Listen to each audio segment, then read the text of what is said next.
ओम नमो ज्ञानेश्वरा, ओम नमो ज्ञानेश्वरा. करुणा करा या दयाला, तुमचा अनुग्रह लादलो. पवन झालो चराचरी, मी तो कळाकुसरी काहीच नेनो. बोलतो वचने अतिभाविका, एका जनार्दनी तुमचा दास. त्याची आस पुरवावी, त्याची आस पुरवावी. महान भगवत भक्त भगवान श्री ज्ञानेश्वर महाराज यांनी जे भगवद्गीतेचं जे निरूपण केलेले आहे, ज्ञानेश्वरीच्या रूपाने भावार्थ दीपिका, गुडार्थ दीपिका, ज्ञानेश्वरी, ईश्वरी ज्ञान, ब्रह्मसाम्राज्य दीपिका, ब्रह्मज्ञान, अशा विविध नावाने जे भगवद्गीतेचं जे टीका केलेली आहेत, निरूपण केलेले आहे, ते विविध अक्षराने त्यांचं उल्लेख आलेला आहे. आणि त्या आपण ज्ञानेश्वरीचं आपण निरूपण करीत आहेत. आज मागील अध्याय 6वा अध्याय, मागील भागामध्ये आपण 6व्या अध्यायामध्ये योगाचा हा अभ्यास होता, तो बघितला. आता 7वा अध्याय हा ज्ञान विज्ञान योग आहेत आणि हा खूप सुंदर आहे. त्याच्यात ज्ञान विज्ञान योग सांगितलेले आहेत, अष्टधा प्रकृती सांगितलेली आहेत आणि ज्ञानाने भगवंताला कसं जाणून घ्यायचं याचाही उल्लेख आलेला आहे. की प्रकृती कशी बनलेली आहे, त्या प्रकृतीमध्ये चेतना आल्यानंतर याच्यामध्ये या 84 लक्ष योनी कशा तयार झाल्या, म्हणजे असं खोलवर असं विवेचन आलेलं आहेत. म्हणजे संपूर्ण त्या प्रकृतीचा अभ्यास याच्यामध्ये आलेला आहे आणि हे खूप ऐकणं खूप आपल्या जीवनासाठी खूप सार्थक आहेत. आणि संक्षिप्त रूपामध्ये अमृतमधून ज्ञानेश्वरीमधून हे उल्लेख आलेले आहेत. भगवान जनाबाईचा अभंग आहेत, वाचावी ज्ञानेश्वरी, डोळा पावी पंढरी, ज्ञान होय अज्ञानाशी, नाही का, अतिमूर्ख दगडा मुडा, ज्ञान होय त्या लोका. म्हणजे दृढ धरावी ज्ञानेश्वरी, म्हणजे त्याचा ह्याच जन्मामध्ये त्याचा उद्धार होईल. जर ज्याला दृढ ज्ञानेश्वरी धरली, म्हणजे त्याचा अर्थ दृढपणे समजून घेतला, तर अशा साधकाचा, हरिभक्ताचा ह्याच जन्मामध्ये उद्धार होईल. अशा प्रकारे ग्रंथ श्रेष्ठ ज्ञानदेवी एकतरी ओवी अनुभव आहे. नामा म्हणे ग्रंथ श्रेष्ठ ज्ञानदेवीने एकतरी ओवी अनुभवे. याच्यातली एक ओवी अनुभवणे म्हणजे संपूर्ण ज्ञानेश्वरी अनुभवल्यासारखीच आहेत. कारण संपूर्ण ज्ञानेश्वरी ह्या ब्रह्मज्ञानामध्ये, ब्रह्म अनुभवामध्ये आणि ईश्वरी ज्ञानाने ओतप्रोत भरलेली आहेत. म्हणजे त्या सोन्याच्या दोरीमध्येच, म्हणजे सोन्याच्या तारीमध्ये सोनं ववलं तर सोनं काय आणि त्याची तार काय, म्हणजे एकच आहेत, त्याच्यामध्ये वेगळं असं काहीच नाही. म्हणजे असं ईश्वरी ज्ञान परिपूर्ण ओतप्रोत भरलेलं आहेत आणि ब्रह्म हे कसं व्यापक आहेत, अशा प्रकारचा याच्यामध्ये उल्लेख आलेला आहे. तर ज्ञानेश्वरी हा सगळ्या ग्रंथामधला महान ग्रंथ आहेत. कारण भगवंताचं हृदयामध्ये जे असलेलं जे ज्ञान आहेत, हे ज्ञानेश्वर महाराजांनी प्रगट केलेले आहेत. आणि अशा प्रकारे ह्या ज्ञानेश्वरीचं महत्त्व अनन्यसाधारण आहे. तर ते आपण संक्षिप्त रीतीने आपण बघणार आहोत. तर हे अर्जुना, माझे ठिकाणी आपले मन अनन्य प्रेमाने आश्रय करून योग साधना करीत असं सर्व विभूती बल ऐश्वर्यादी गुणाने युक्त व सर्वांचा आत्मरूप असा मला ज्या प्रकारे संशयरहितपणे जाणशील तो प्रकार ऐक. म्हणजे मला तू कसं जाणायचं आणि कसं संशयरहित होशील असा प्रकार तुला मी सांगतो. अशा प्रकारे माऊलीनं ह्या ज्ञानेश्वरीच्या रूपानं सांगितलेले आहेत. तळ हातावरचे रत्न जसे पूर्णपणे जाणले जाते, त्याप्रमाणे मला पूर्णपणे जाणशील असे विज्ञानासहित ज्ञान तुला सांगेन. पार्था, जेथे बुद्धीचा प्रवेश होत नाही व विचार जिथून मागे फिरतो आणि ज्याच्या संबंधाने तर्काचे चातुर्य चालत नाहीत, ज्याचे नाव ज्ञान होय, त्याहून दुसरा जो प्रपंच ते विज्ञान होय.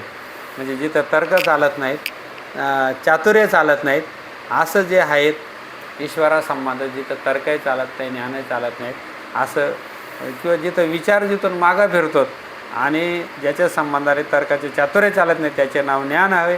त्याहून दुसरा जो आहे तो प्रपंच आहे. तर प्रपंच म्हणजे काय? प्रपंच म्हणजे विज्ञान. हा प्रपंच खरा आहे असं समजणे याला अज्ञान असं म्हणतात. हा जो प्रपंच बनलेला आहे तर याला खरं समजणं म्हणजे याला अज्ञान आहेत, कारण हा नाशिवंत आहे.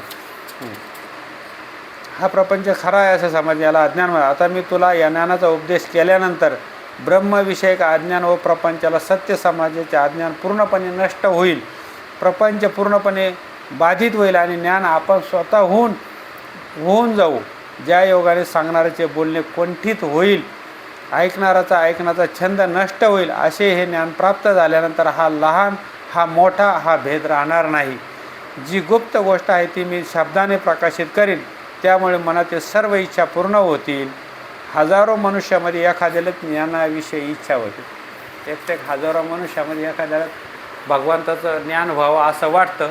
आणि तसे त्या इच्छा करणाऱ्या पुष्कळ मनुष्यामध्ये देखील एखादाच मला तत्वता जाणतो. ज्ञानाच्या इच्छेच्या महापुरात कोट्यावधी साधक प्रवेश करतात, परंतु ज्ञानप्राप्तीच्या पलीकडच्या तीराला एखादा साधक पोचून जातो. म्हणजे आपण तिथं प्रयत्न करायला हरकत नाही, प्रयत्न करत राहावा, प्रयत्न आणते परमेश्वर. परंतु ज्ञानप्राप्तीच्या पलीकडे तीराला एखादा साधक जातो. आणि असं जे ज्ञान आहे ते माऊलीनं मात्र आपल्याला सोपं करून या ज्ञानेश्वरीच्या रूपानं सांगितलेले आहेत. अर्जुना, आपल्या शरीराची छाया जशी असते त्याप्रमाणे महत्त्वाचे पहिले कार्य आहेत. अशी ही पृथ्वीवरील परिणामाला प्राप्त झालेली माझी मायेचं वर्णन केलं का. आपल्या शरीराची छाया जशी असते त्याप्रमाणे महत्त्वाचे पहिले कार्य आहेत. अशी पृथ्वीपर्यंत परिणामाला प्राप्त झालेली माझी माया. या मायेलाच प्रकृती म्हणजे जगाची कारणात्मक अवस्था असे म्हणतात. ही प्रकृती 8 प्रकाराने भिन्न आहेत. या प्रकृती अष्टधा प्रकृती म्हणतात. या प्रकृतीपासून त्रैलोक्याची उत्पत्ती होते. पाणी, अग्नी, आकाश, पृथ्वी, वायू, मन, बुद्धी आणि अहंकार, पंचमहाभूत मन, बुद्धी आणि अहंकार असं मिळून जीव तयार होते. त्याला अष्टधा प्रकृती म्हणतात. हे एकाच प्रकृतीचे वेगवेगळे 8 भाग आहेत. हे 8 भाग ज्या ठिकाणी लीन होऊन असतात तीच माझी श्रेष्ठ प्रकृती असून तिला जीव असे म्हणतात. या अष्टधा प्रकृतीला जीव असं म्हणतात. 3 जडाला सजीव करते आणि देहात नखशिकांत व्यापून असलेल्या संवेदनात्मक चेतने त्याला जागृत ठेवते. या अष्टधा प्रकृती काय करते, या संपूर्ण पंचमहाभूताचं जे शरीर आहे आणि मन, बुद्धी, अहंकार आहेत अशी अष्टधा प्रकृती ती या सजीव करते. यालाच बोलायला लावते, यालाच पाहायला लावते, यालाच दाखवते, याच्यावर लीला करते. तर अशी ही प्रकृती आहेत. आणि या प्रकृतीला ज्यात नक्षकांत व्यापून संवेदनात्मक चेतने त्याला जागृत ठेवते व मनाकडून शोक मोह मानवास लावते. अशी भगवंताची प्रकृती आहेत. ह्या आपल्याला संवेदनात्मक चेतने त्याला जागृत ठेवते व मनाकडून शोक मोह मानवास लावते. ती सूक्ष्म जीवरूपी प्रकृती कौतुकाने स्थूल अष्टाला प्रकृतीच्या परिणामात जेव्हा पावते तेव्हा प्राणीवर्गरूपी नाणी पाडण्याचे टाकसाळ सुरू होते.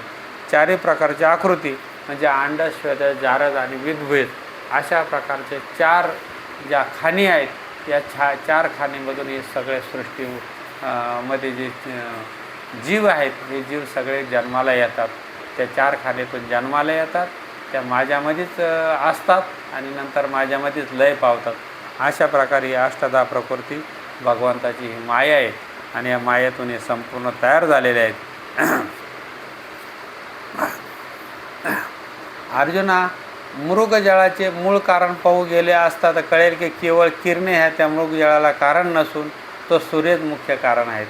आता 7व्या श्लोकात भगवंत सांगतात जसं मृगजळ जे आहे तर त्याला कारण कोण आहेत, सूर्याची किरणं नसून प्रत्यक्षात सूर्यच आहेत. त्याप्रमाणे जेव्हा या प्रकृतीपासून जगाची उत्पत्ती झालेली असते आणि जेव्हा सर्व जग एकत्र करून त्याची समाप्ती किंवा लय केलेला असतो तेव्हा उत्पत्ती व स्थितीला लयाला मीच कारण आहेत. त्याप्रमाणे जगत हे उत्पन्न झाल्यानंतर अस्तित्वाला प्राप्त होते, स्थितीकालात ज्ञानाला विषय होते आणि लय कालात दिसत नाहीत. म्हणजे असं हे जग जर प्राप्त झालं तर ते जगत हे उत्पन्न झाल्यानंतर अस्तित्वाला प्राप्त होते, दिसतं हे, नंतर ते स्थितीकालात ज्ञानाला विषय होते. म्हणजे आता हे जे दिसतं आहे तर हेच ज्ञानाला विषय आहेत.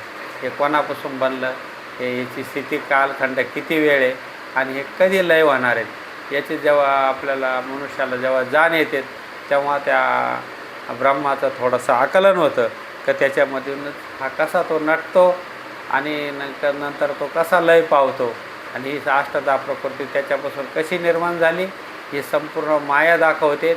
आणि हे माया ओळखणं म्हणजेच ब्रह्माची ओळख करून घेणं. अशा प्रकारे स्थितीकालात ज्ञानाला विषय होते आणि लय कालात दिसत नाहीत. अर्जुना, ज्याप्रमाणे द्वारा मनाला धारण करतो त्याप्रमाणे मी विश्वाला सत्तास्फूर्तीद्वारा धारण करतो. सोन्याचे मणी करून ते सोन्याच्या तारेत ओव आहेत तसं मी या जगात आणि जगाच्या बाहेर व्याप्त आहेत. भगवंत म्हणतात जसा मी ह्या जगातही आहे आणि जगाच्या बाहेर आहे. जसं सोन्याचा मण्यामध्ये सोन्याच्या तारेमध्ये सोन्याचे मणी ओवले तर ते सोन्याच्या आत बी आहेत, सोन्याच्या बाहेर बी आहेत, तोच आहे. असा मी या प्रकारे मी नटलेलो आहेत. परंतु तो मायेमुळं आपल्याला समजून येत नाहीत. त्याला स्थिती म्हणतात, लय म्हणतात. पण मी त्या स्थिती, लय आणि उत्पत्ती यालाही कारण मीच आहे आणि याच्या पलीकडं असलेला जो ज्याला कारण आहेत तो स्वतः मीच आहेत असं भगवंत सांगतात. म्हणजे ही सगळा लीलाविलास आहेत भगवंताचा. विश्व हा भगवंताचा लीलाविलास आहे. तो स्थितीला असत, तो लयाला असत, उत्पत्तीला असत, तरी तो लीलाविलासच एक प्रकारचा. पाण्यामध्ये जो रस आहे, वायूत जो स्पर्श आहे, चंद्र सूर्यात जो प्रकाश आहे तो मीच आहे. पाण्यामधला जीवनरस, वायूमधील ऑक्सिजन किंवा आपण जो घटक घेतो आणि आपण ज्याच्यावर जगतो तो भगवान प्रत्यक्षात आहेत. त्याच्यानंतर प्रकाश जो आहे, सूर्याचा जो प्रकाश आहे तो पण भगवंता म्हणतात मीच आहे. तसंच पृथ्वीच्या ठिकाणी जो स्वाभाविक गंध आहे तो मीच आहेत. आकाशामधील शब्द, वेदांतील ओंकार मीच आहेत. पुरुषाच्या ठिकाणी जे पुरुषत्व आहे ते मी आहे. अशा अहंकाराने जे बल व्यक्त होते ते पौरुष मी आहे. तेजाला अग्नी नावाने जे वरचे कवच आहे ते दूर सारल्यानंतर जे मूळचे आत्मतेज आहे ते मी आहे. कित्येक प्राणी वारा पितात व कित्येक गवतावर जगतात, कित्येक अग्नीवर राहतात आणि कित्येक पाण्यानं जगतात. याप्रमाणे प्राण्यांना त्याच्या प्रकृतीला अनुसरून जो आहार दिसतो त्या सर्व निरनिराळ्या आहाराच्या ठिकाणी मीच एक अभिन्न रूपाने आहेत.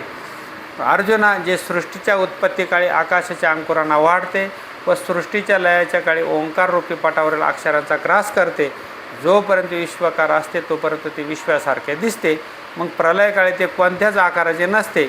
असे जे स्वभावता अनादि विश्वाचे बीज ते मीच आहे हे तुला मी स्पष्टपणे सांगतो. थोडक्यात असे जाण की तपस्वी लोकातील जे तप आहे ते माझे स्वरूप आहेत.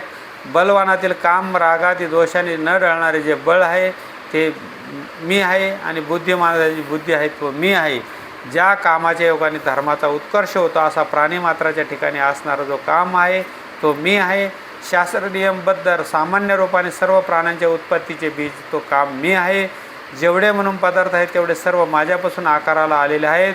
जे सात्विक राजस तामस पदार्थ आहेत ते माझ्या स्वरूपापासून उत्पन्न झाले आहेत, परंतु त्या पदार्थात मी नाही. जसे जागृतीपासून स्वप्न उत्पन्न होते पण स्वप्नात जागृती नसते, किंवा आकाशात ढग निर्माण होतात परंतु ढगात केवळ आकाश नसते, परंतु ढगात केवळ आकाश नसते, तसे ढगात पाणी असते परंतु पाण्यात ढग नसतात. मग त्या पाण्यापासून जोरदारानं उत्पन्न झाले जे लखलखीत तेज दिसते ते विजामध्ये पाणी आहे काय? अग्नीपासून धूर तयार होतो पण ते धुरात अग्नी आहे का? ज्याप्रमाणे जरी विकार माझ्यापासून झाले तरी मी विकारी होत नाही. त्याच्यासाठी माऊलीने हे 3 उदाहरण दिलं का ढगामध्ये पाणी आहे पण पाण्यात ढग नाहीत. विजेमध्ये पाण्यामध्ये वीज आहेत पण विजेत पाणी नाही.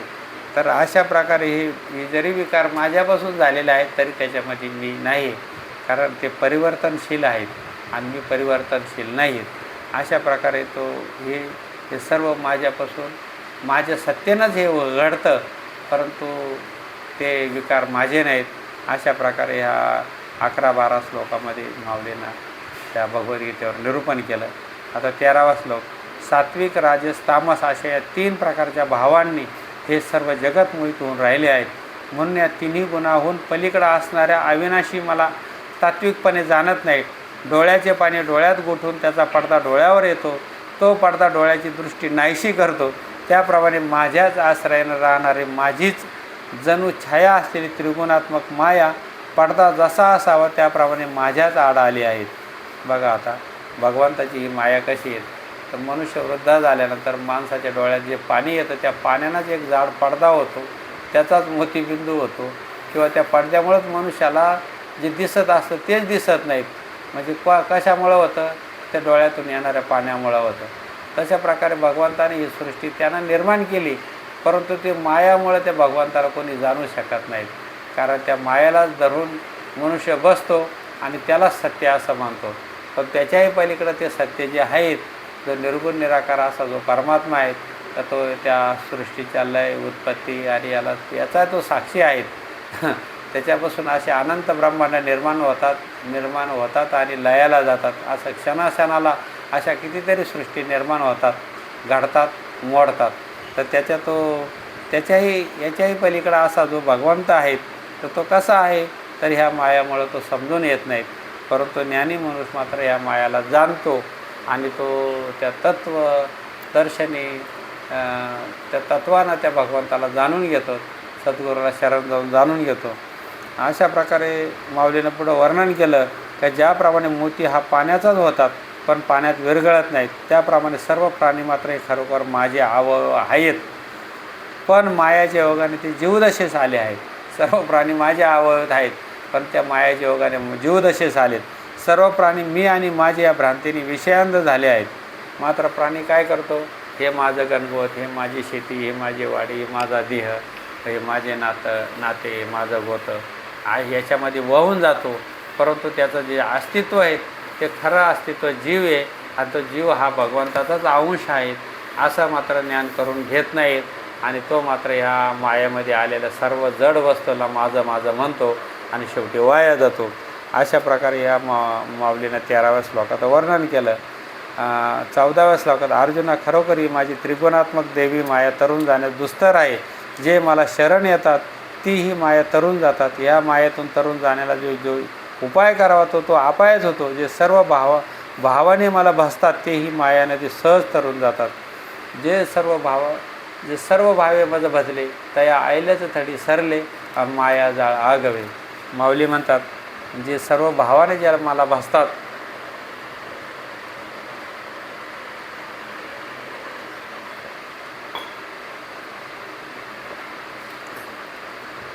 तेच फक्त ह्या माया नदी तरुण जातात, बाकीचे मात्र तरुण जाऊ शकत नाही.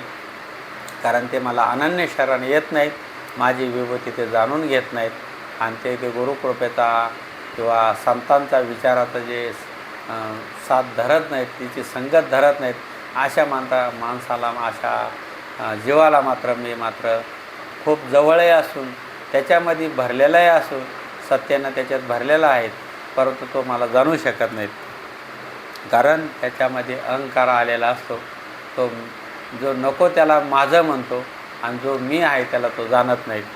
अशा प्रकारे जो सर्व भावे मला भसतात ते ही माया नदी सहज तरून जातात. वैराग्यरूपी हाताने पाणी तोडीत व मीच परमात्मा अशा समजुतीच्या बळाने तोल सांभाळीत कसल्या अडचणीत न पडता पुढे जातात ते तरून जातात. ही माया नदी सहज तरून जातात. वैराग्यरूपी हाताने पाणी तोडीत व मीच परमात्मा आहे अशा समजुतीच्या बळाने तोल सांभाळीत कसल्या अडचणीत न पडता पुढे जातात ते तरुण जातात. जे अंतःकरण शुद्ध करतात ते भक्त माया तरुण जातात. परंतु अंतःकरण शुद्ध करणारे भक्त फारच थोडे असतात. पापी मूळ आसुरी स्वभावाचा आश्रय करणारे मायाने ज्याच्या ज्ञानाचे अपहरण केले आहे असा मनुष्यात अधम असले लोक माझे भजन करत नाही. सामान्य माणसाच्या हृदयात अहंकाररूपी भूताने संचार केलेला असतो, त्यामुळे मी देवरूप आहे ही जाणीव निर्माण होत नाही. ते नीतिनियमाचे पालन करत नाही व वेद जे कर्म करू नका म्हणून सांगतात नेमकं तेच कर्म करतात. अलौकिक मानवी जीवन मिळूनही ते विसरून गेलेले असतात. इंद्रिया भोगाच्या पाठीमागून लागून ते मी व माझे या चक्रात फिरत असतात. काम क्रोधाचे अनेक विकार त्यामुळे निर्माण होऊन दुःखाचे आघात होऊ लागतात. परंतु तरीही त्यांना सात्विक मार्गाची आठवण होत नाही, कारण ते पापी लोक मायेने ग्रासलेले असतात. म्हणजे ते नको त्याला मी माझं म्हणतात आणि ते मात्र इंद्रिया भोगाच्या आसक्तीने द्रव्य जमावण्याच्या नातं गोतं हे सगळं माझंच येते आणि माझ्यामुळंच हे सर्व आहे. अशा प्रकारे छोटीशी दुनिया निर्माण करतात आणि त्या भ्रमातच ते राहतात. अशा लोकांना माझी आठवण होत नाही, कारण ते पापी लोक मायाने ग्रासलेले असतात. असे मंडळी मायेने म्हणजे अज्ञानाने ग्रासलेले असतात. अर्जुना, आर्त, जिज्ञासू, अर्थार्थी, ज्ञानी असे 4 प्रकारचे भक्त मला भासतात.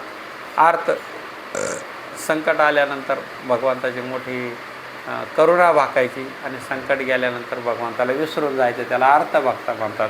अर्थार्थी, जिज्ञासू, जिची जिज्ञासू वृत्ती असते भगवंत म्हणजे काय आहे, भगवंत कशाला म्हणतात, तिची जिज्ञासू वृत्ती असते. असे जिज्ञासू पण भक्त असतात. त्याच्यानंतर अर्थार्थी असतात. अर्थार्थी हा असा असतो का ज्याला पैशाची किंवा द्रव्याची गरज येते तेवढ्यापुरतं तेवढं तो भगवंताला स्मरण करतो भगवंताचं नामस्मरण करतो, भगवंताची ध्यानधारणा करतो, परंतु अर्थ प्राप्त झाला का तोही त्याला विसरून जातो. अशा प्रकारे हे. आणि त्याच्यानंतर ज्ञानी भक्त असा असतो की तो भगवंताला ज्ञानाने जाणून घेतो आणि ते जाणल्यानंतर मात्र त्या जसा भगवंत आहे त्याला जे जे आवडतं त्या पद्धतीनंच तो राहतो. तर त्याला वैराग्य येतं, त्याला ज्ञान येतं, त्याला विचार येतात आणि विवेक त्याचा जागरूक असतो, तो होशपूर्वक जीवन जगतो. अशा प्रकारे हे 4 भक्त असतात. आर्तभक्त भय व्याधी इत्यादी आपत्ती नाहीशी होण्यासाठी माझे भजन करतात. आर्तभक्त काय करतो, भय आणि व्याधी आली का मग तो मला भजन कर. अर्थात त्या द्रव्यासाठी माझी भक्ती करतो. ज्ञानी हा अनन्य भावाने माझ्याशी एकरूप झालेला असतो. हा प्रेम भक्तीचा ज्ञानी मला अत्यंत प्रिय आहे व त्याला मी प्रिय आहे.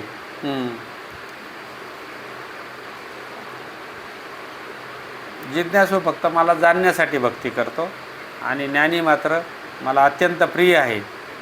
वारा आकाशात विरून गेला म्हणजे तो वेगळा राहत नाही, त्याप्रमाणे ज्ञानी माझ्याशी एकरूप झाला की त्याचा ज्ञानीपण उरत नाहीत.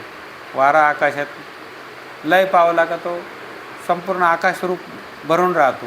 तसा ज्ञानी भक्त माझ्याशी ज्ञानाने एकरूप होतो आणि माझ्याशी तो सदेह तो एकरूप झाल्यानंतर तो माझा आणि त्याच्यामध्ये काही असा भेदच राहत नाही.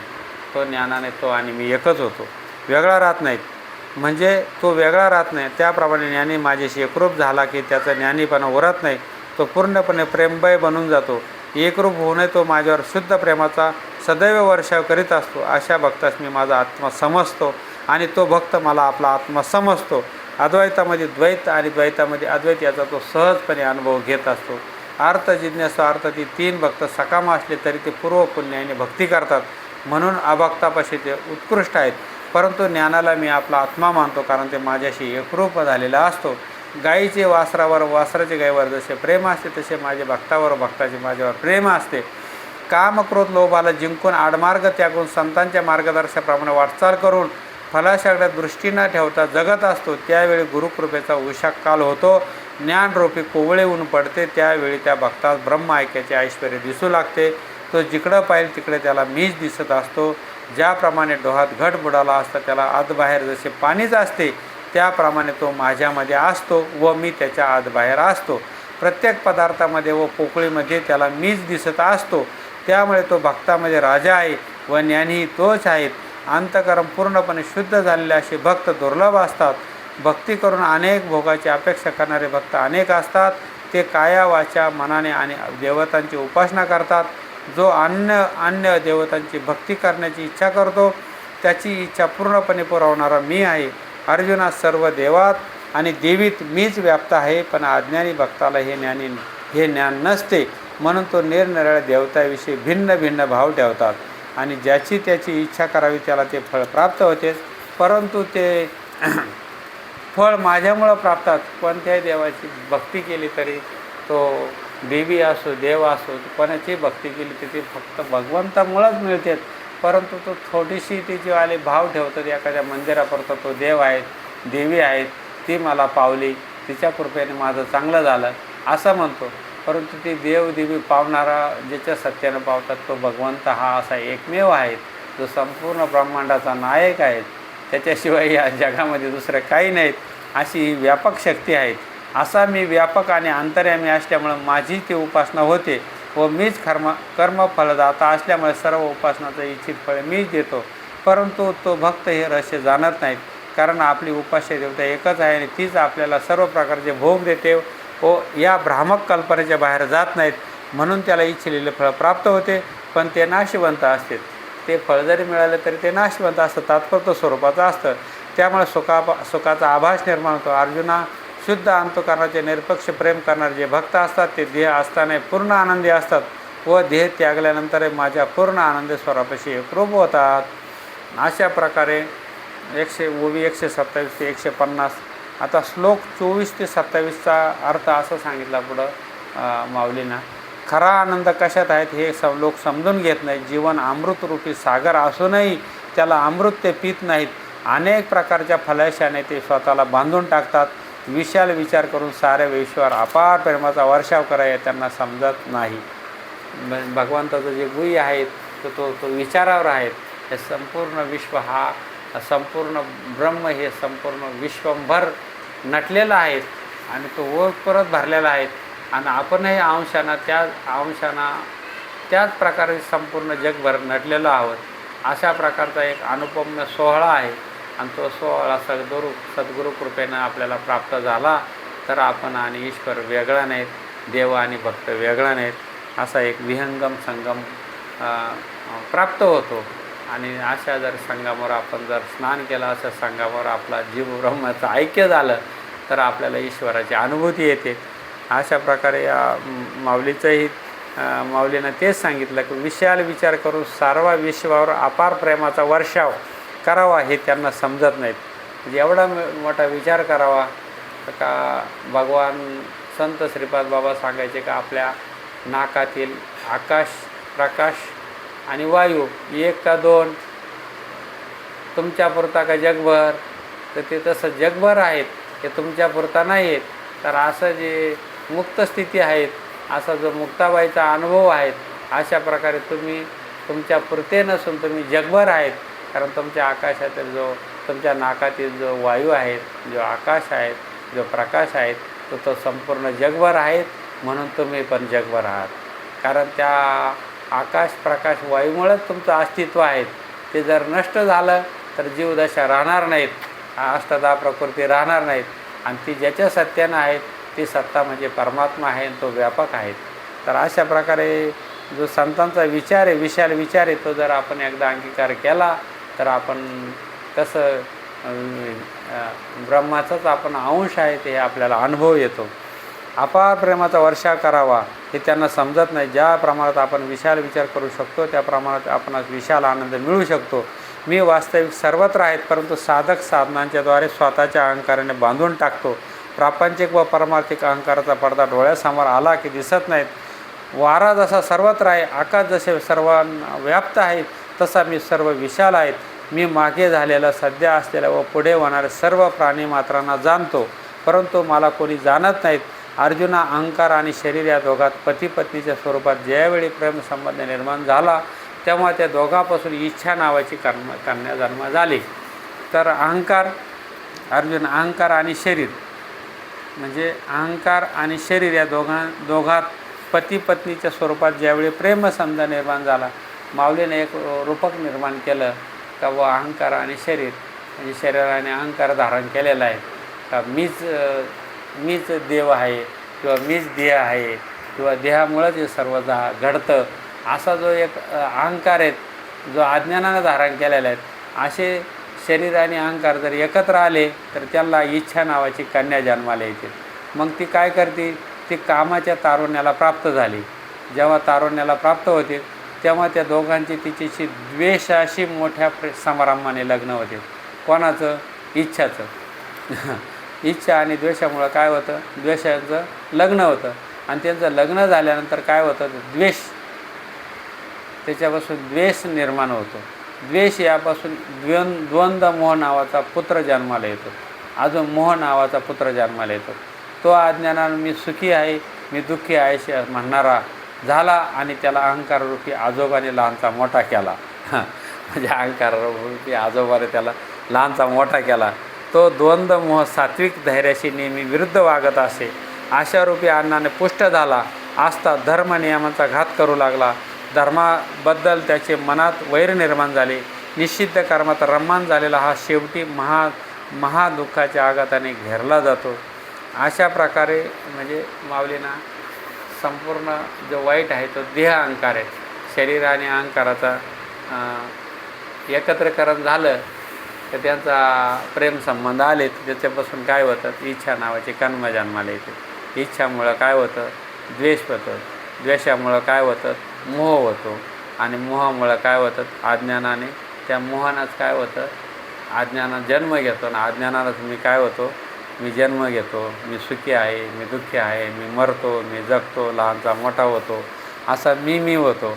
आणि असा अहंकाराच्या रूपी आजोबाने लहानचा मोठा केला. तो द्वंद्व मोह सात्विक धैर्याशी नेहमी विरुद्ध वागत असतो. म्हणजे तो सात्विक अंतःकरणाशी नेहमी तो द्वंद्व मोह आहे तो विरुद्ध वागत असतो. आणि त्या द्वंद्व मोहाला जाणून घ्यायचं असतं ज्ञानानं अशा प्रकारे निष्काम भावाने श्रेष्ठ कर्माचे आचरण करणाऱ्या त्या पुरुषाचे पाप नष्ट झाले आहे. राग द्वेषमोहापासून मुक्त झालेले शुद्ध अंतःकरणाचे दृढ निश्चयी पुरुष मला सर्व प्रकारे भसतात. माझ्याशी एकरूप झालेल्या भक्तांना सुखदुःखापलीकडे अखंड आनंद प्राप्त होतो. जे मला शरण होऊन जरा व मरण यापासून सुटण्याकरता प्रयत्न करतात त्या ब्रह्माला तसेच संपूर्ण अध्यात्माला संपूर्ण कर्माला जाणतात. जे पुरुष आदिभूत व आदिदैव यांच्यापासून तसेच आदियज्ञासह सर्वांचे आत्मरूप मला जाणतात ते एक युक्त चित्ताचे पुरुष अंतकाळी देखील मलाच जाणतात म्हणजे मला प्राप्त होतात. जे एकदा माझ्याशी स्वरूपाशी एकरूप झालेले आहे ते अंतकाळी मला विसरत नाहीत. तेच खरे स्थिर अंतकरण झालेले योगी आहेत. तेच हरिभक्त आहेत जे ज्या माझ्या स्वरूपाला जाणतात. माझं स्वरूप विश्वाकार आहे, विश्वात ओतप्रत भरलेलं आहे. हा जग माझा लीलाविलास आहेत. ही अष्टदा प्रकृती मीच निर्माण केलेली आहेत आणि अष्टदा प्रकृतीपासूनच माणसाला देह अहंकार निर्माण होतो.